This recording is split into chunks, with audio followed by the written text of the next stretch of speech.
नमस्कार, अग्निपथ देख रहे हैं आप। अग्निपथ में बात करेंगे महाराष्ट्र की सियासत अपने ही बने आफत।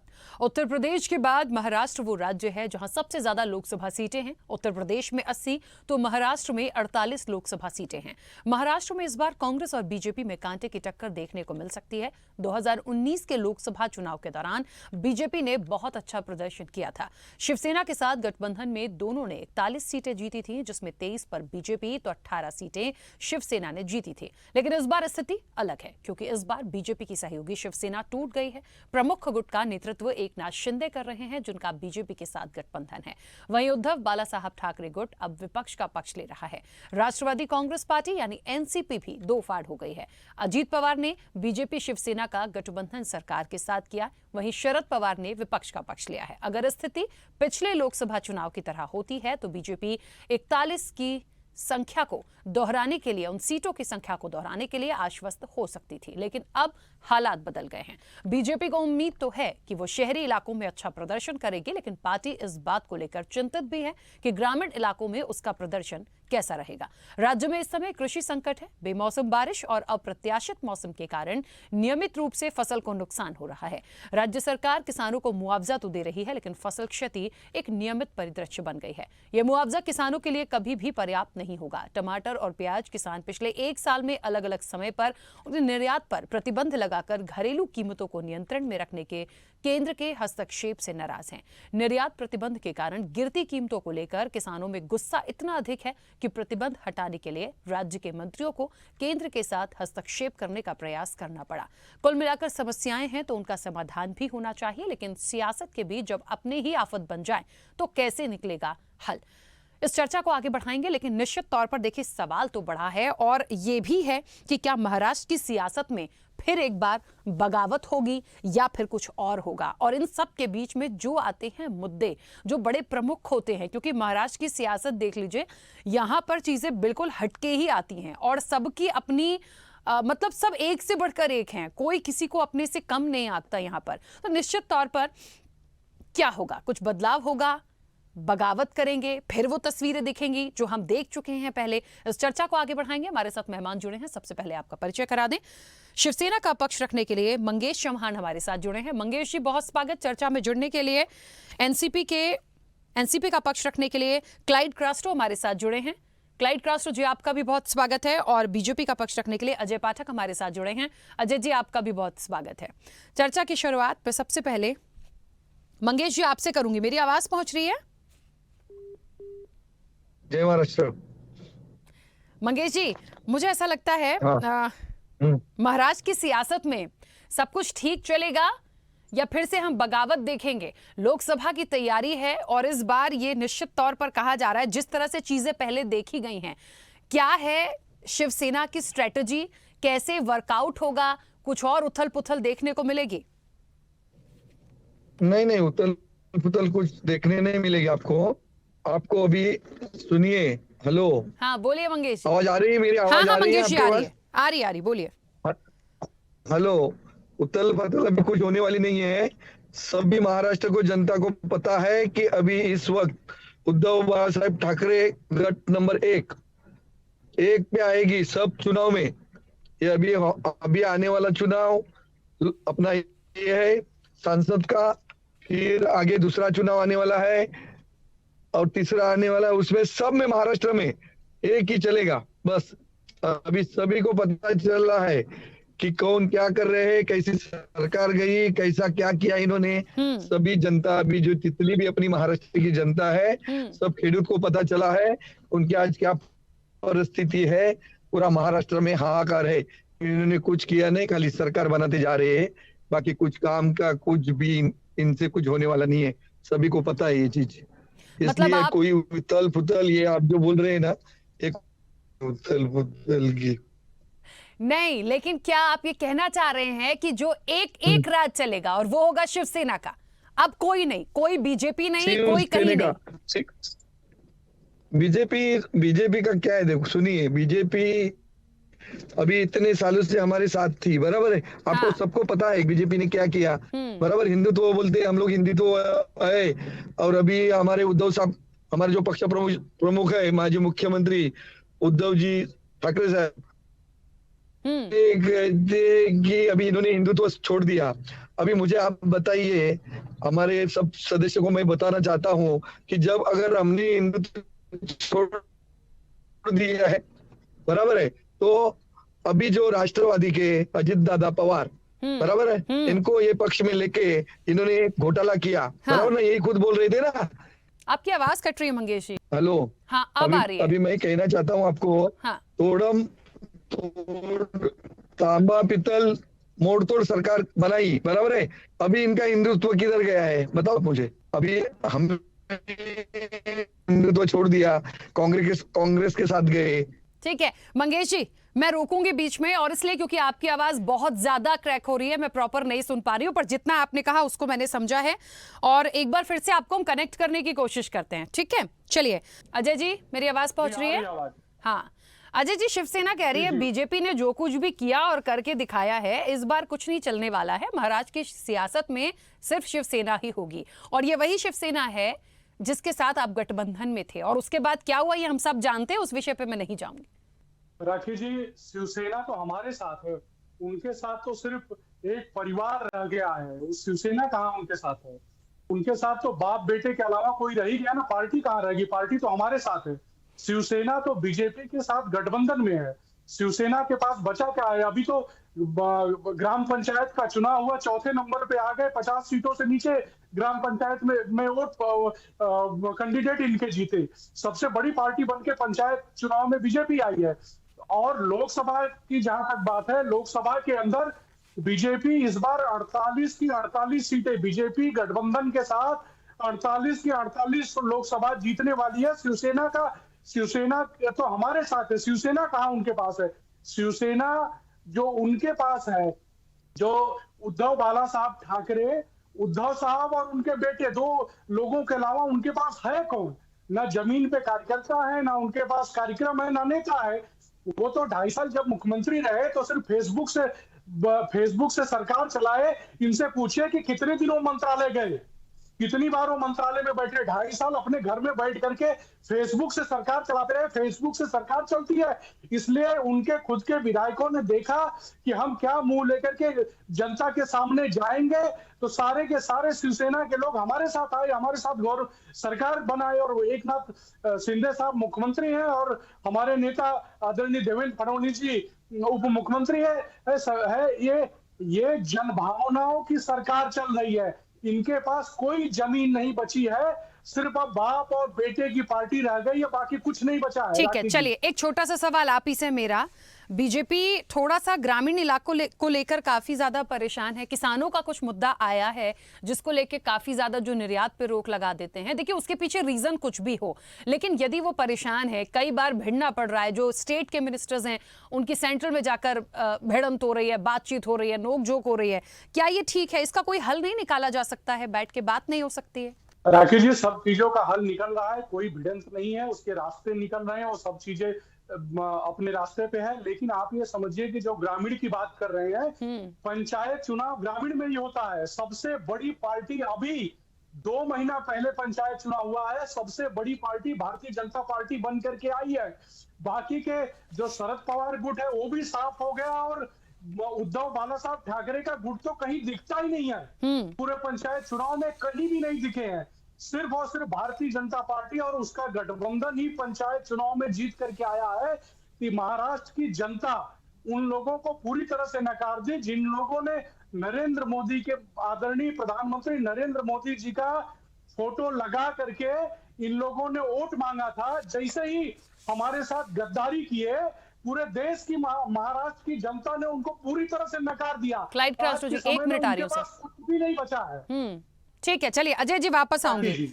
हाँ, क्लाइड क्रॉस्टो जी कुछ कहना चाह रहे थे, अपनी बात रखिएगा। एक छोटा सा सवाल है मेरा, मुझे लगता है एनसीपी का जो एक ग्राफ था है, मैं ये नहीं कहूंगी कि हट गया, बना हुआ है बिल्कुल, लेकिन ये जो चीजें आई हैं अभी, और ये जो इलेक्शन है, ये जो सीटों की जहां तक बात हो रही है, मैं कहां देखूं? क्योंकि अजीत पवार बीजेपी शिवसेना गठबंधन सरकार के साथ चलेंगे, शरद पवार विपक्ष के साथ चलेंगे, कैसे काम चलेगा? उधर शिवसेना कह रही है कोई नहीं है, हम ही हैं जो हैं, बीजेपी कह रही है सिर्फ पिता और बेटे चला रहे हैं और कुछ है नहीं।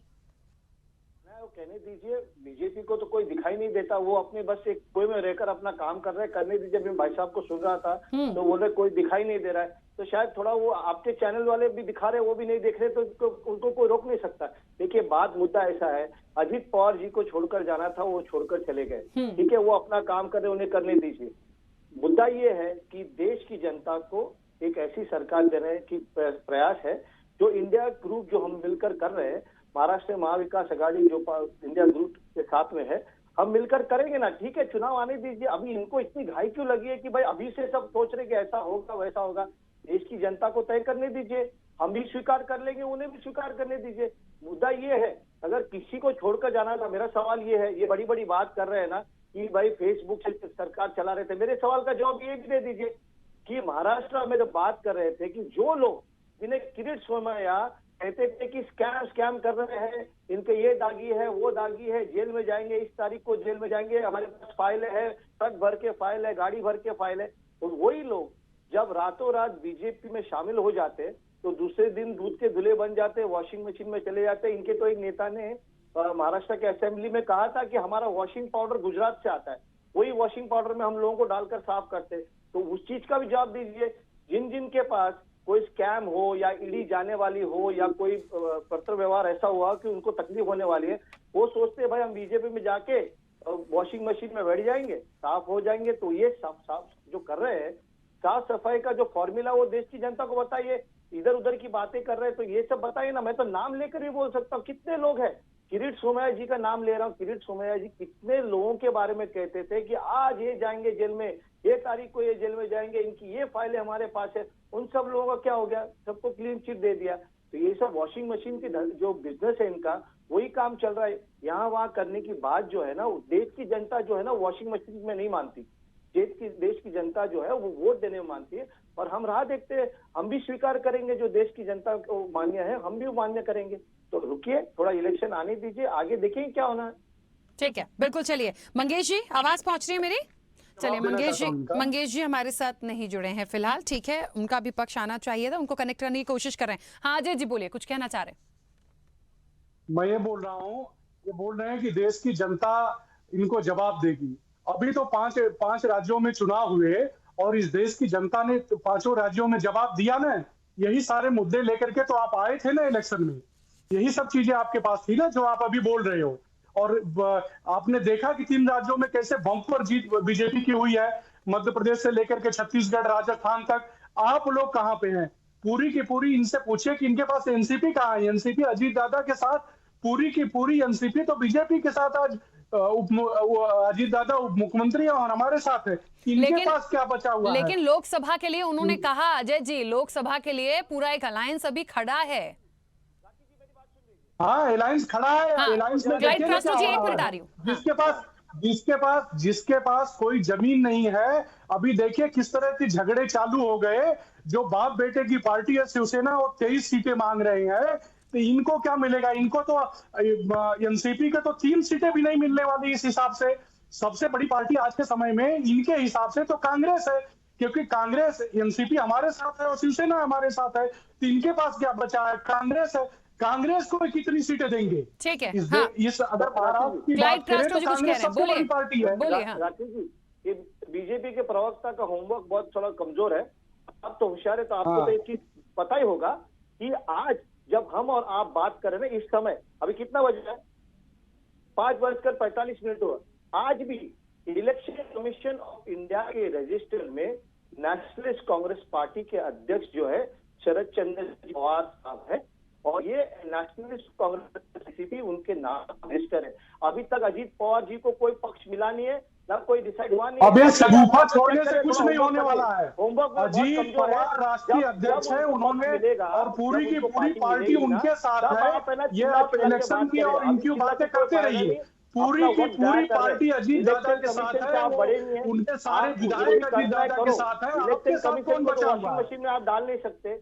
तो रहने दीजिए ना, क्यों मेहनत कर रहे हैं? आपके साथ मेहनत करके बचा मतलब कौन क्या है? है? आप बताइए थोड़ा ना। इलेक्शन कमीशन में जाइए इलेक्शन कमीशन में अपना जाके थोड़ा इलेक्शन कमीशन में तो गए ही हैं, इलेक्शन कमीशन में तो थोड़ा आप तो होमवर्क गए ही करके हैं। आइए प्लीज। इलेक्शन कमीशन जो करेगा वो करेगा, लेकिन आज के समय में तो सारी एनसीपी देखिए, बीजेपी के लेकिन साथ इन थोड़ा सब होने में हैं। क्लाइव कास्ट्रो जी और अजय पाठक जी, देखिए महत्वपूर्ण ये है कि एक तो महाराष्ट्र की सियासत में मुझे वाकई में ऐसा लगता है कि मैंने शुरुआत में ही कहा था, यहाँ की सियासत बड़ी रोचक और दिलचस्प होती है और इलेक्शन के टाइम पे तो और अलग होती है। लेकिन यहाँ अपने जो हैं वो अपनों से ही लड़ते हैं। हो सकता है मनमुटाव हो सकता है, लेकिन इस तरीके से बदलाव अपने और लोगों से नहीं बीजेपी, लड़ते, ये बीजेपी लड़वाते हैं उनको। हाँ मेरी बात को पूरा तो होने दीजिए। और बीजेपी को हमेशा माहिर माना जाता है, मतलब आपको सरकार गिरानी है या गठबंधन में जाना है, जोड़ना है, बीजेपी का एक जो ट्रिक है ना बड़ा चलता है। खैर ठीक है, देखिए राजनीति है, मैं कोई आक्षेप नहीं लगा रही हूं, लेकिन अजय पाठक जी मुझे ऐसा लग रहा है इस वक्त पे, एक छोटा सा अजय जी जवाब बात छोटा सा अजय जी नहीं, मेरा सवाल पहले होने दीजिए। मुझे लगता है एक छोटी सी बात यहाँ पर ये है,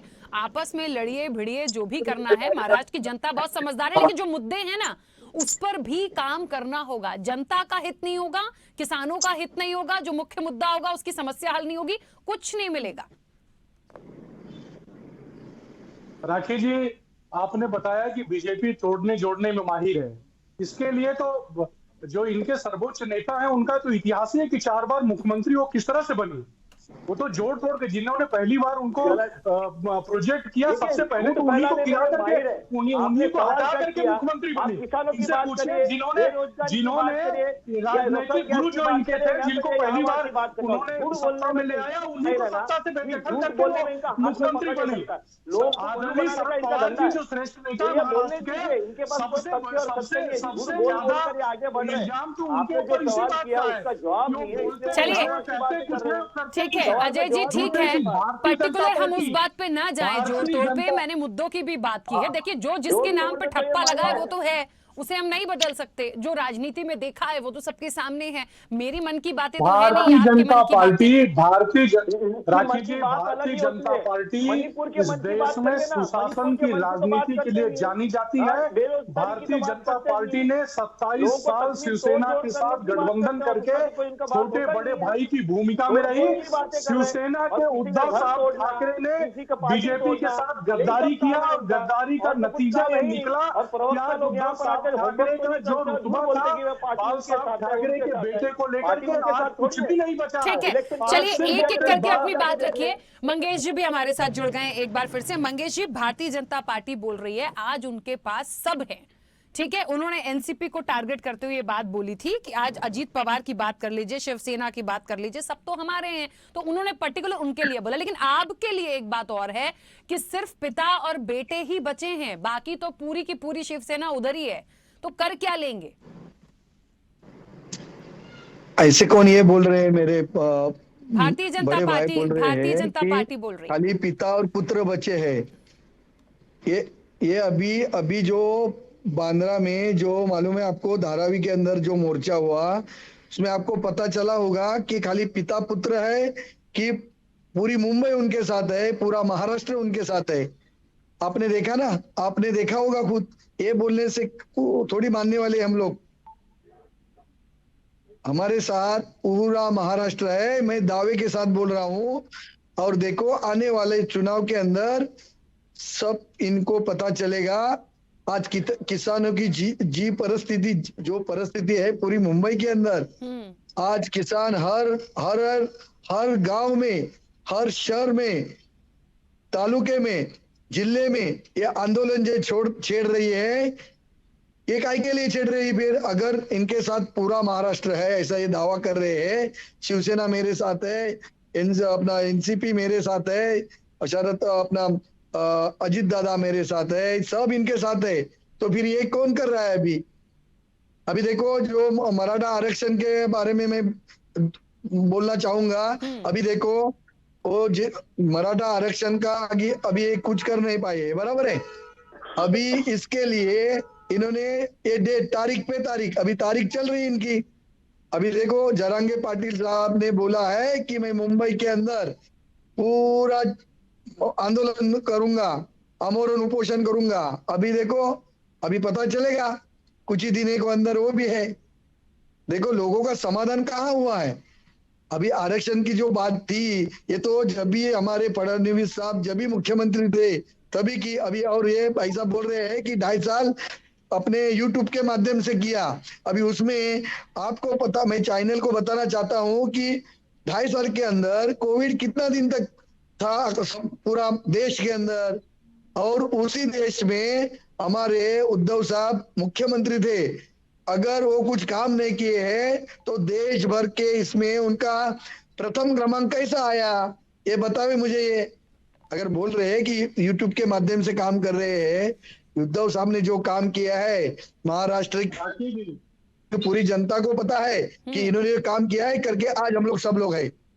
इतना अच्छा काम किया है, कोई दूसरे आदमी ने या कोई दूसरे पक्ष ने जो उद्धव साहब ने जो काम किया है वो आज किसी ने नहीं किया।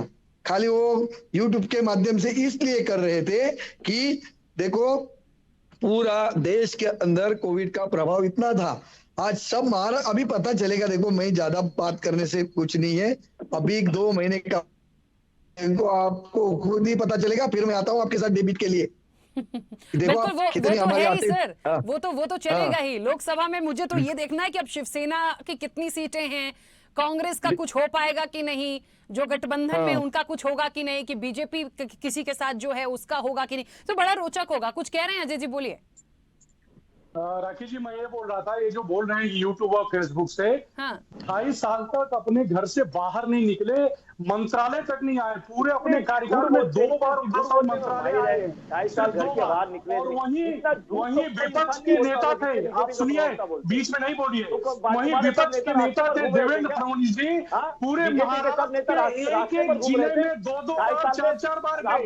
उनके लिए कोविड नहीं था, मतलब वो क्या देवेंद्र जी के लिए कोविड नहीं था, तो विपक्ष में नेता थे। सबको घर में रहने कोविड को कहा इनके लिए था, जो घर में बैठ करके विपक्ष के बैठ गए थे कि बाहर निकलेंगे तो बीमारी पकड़ लेंगे, बीमार हो जाएंगे। पूरा महाराष्ट्र बीमार हो रहा था और ये लोग घर में बैठे हुए फेसबुक से सरकार चला रहे थे। इसलिए महाराष्ट्र की जनता ने पूरी तरह से इनको नकार दिया, पूरी तरह से नकार दिया। ये लोग घर में बैठ करके सिर्फ यूट्यूब फेसबुक से सरकार चलाने वाले चलिए, ठीक है अजय जी, अजय जी आने वाले लोग नहीं है। अजय जी ठीक है। क्लाइव कास्ट्रो जी, एक छोटा सा सवाल आप ही से, क्योंकि देखिए समय की भी अपनी सीमा है। मुझे ऐसा लगता है आज भले ही कितना कुछ कह दिया जाए एनसीपी के लिए, आपने भी एक बात बोली लेकिन बीजेपी उसको डिनाई कर रही है। मैंने कहा ना, महाराज की सियासत ही ऐसी है, कोई किसी से कम नहीं है, सब अपने आप को सर्वोपरि मानते हैं। लेकिन अब ये जनता का देखिए निर्णय है कि उन्हें क्या करना है। मंथन इस बात का है कि वो जो मुद्दे हैं उस पर वर्कआउट हो जाए। एनसीपी की जो स्ट्रेटेजी है वो किस तरीके से काम करने की है, क्या कुछ प्लान कर रखा है आगे? देखिए राखी जी, आपको एक बात बताओ, तो आपने बहुत एक मुद्दे की बात की। ये सब यहाँ वहाँ की बात करने में लोगों की बात करनी थी। आज हमारे सब नेता, हमारी पार्टी जो है, आप देखिए हम किसानों के पास जा रहे हैं, लोगों से मिल रहे हैं, हमारे रैलियां निकल रही है। रैली निकल रही है कि ये सब लोग जो लोग हैं वो जाके किसानों से मिल रहे, युवकों से मिल रहे, उनकी समस्या समझ रहे। आप देखिए, आपके चैनल भी दिखा रहे हैं, हमारे सोशल मीडिया में देखिए, और दूसरे भी चैनल दिखा रहे कि हमारे लोग, जयंत पाटिल साहब जो हमारे महाराष्ट्र के अध्यक्ष है, डॉक्टर अमोल कोले जो है वो हमारे सांसद है, सुप्रिया सुले जो हमारे सांसद है, ये, और पवार साहब, आदरणीय शरद पवार साहब जो 83 वर्ष के जो है हमारे योद्धा, वो खुद लोगों के पास जाकर मिल रहे हैं। ये तो मैं बोलने से नहीं, आप दिखाई दे रहा है ना, आपको दिखाई दे रहा है, सबसे चैनल दिखा रहे। तो हम जो है वो दूसरी पहलू जो है उस तरफ काम करें ताकि लोगों की सेवा करें, और बाद में जो भी है जनता जनार्दन है वो जो निर्णय लेंगे, अगर करने के बाद वोट देना नहीं देना वो उनके ऊपर है, और हम स्वीकार करेंगे। हम तो बोल रहे हैं ना, बिल्कुल। और जनता के निर्णय पे तो, जनता के निर्णय को तो देखकर स्वीकारना ही है। पंचायत के चुनाव है उसमें बुरी तरह से जनता ने नकार दिया। चलिए ठीक है, ठीक है, समय की सीमा है, समय की सीमा है। फिर बैठेंगे महाराज की राजनीति में, अभी तो पूरा लोकसभा बचा है, फिर बैठेंगे किसी दिन चर्चा में। समय हो गया। आप सभी का बहुत शुक्रिया इस चर्चा में जुड़ने के लिए। तो महाराज की सियासत अपने ही बने आफत। हाँ देखिए, अपने ही है, अपनों की अपने से लड़ाई है, लेकिन ये कहा जा रहा है कि बीजेपी ये लड़ाई करवाती है। तो बीजेपी पे तो एक टैगलाइन लगी ही हुई है कि जोड़ तोड़ में माहिर है। खैर, महाराष्ट्र की सियासत में वाकई एक बार फिर से बगावत दिखेगी, कुछ बदलाव होगा, सीटों का कितना मार्जिन आएगा, ये वाकई आने वाले समय में देखना दिलचस्प होगा। चर्चा में इतना ही, दीजिए इजाजत, नमस्कार।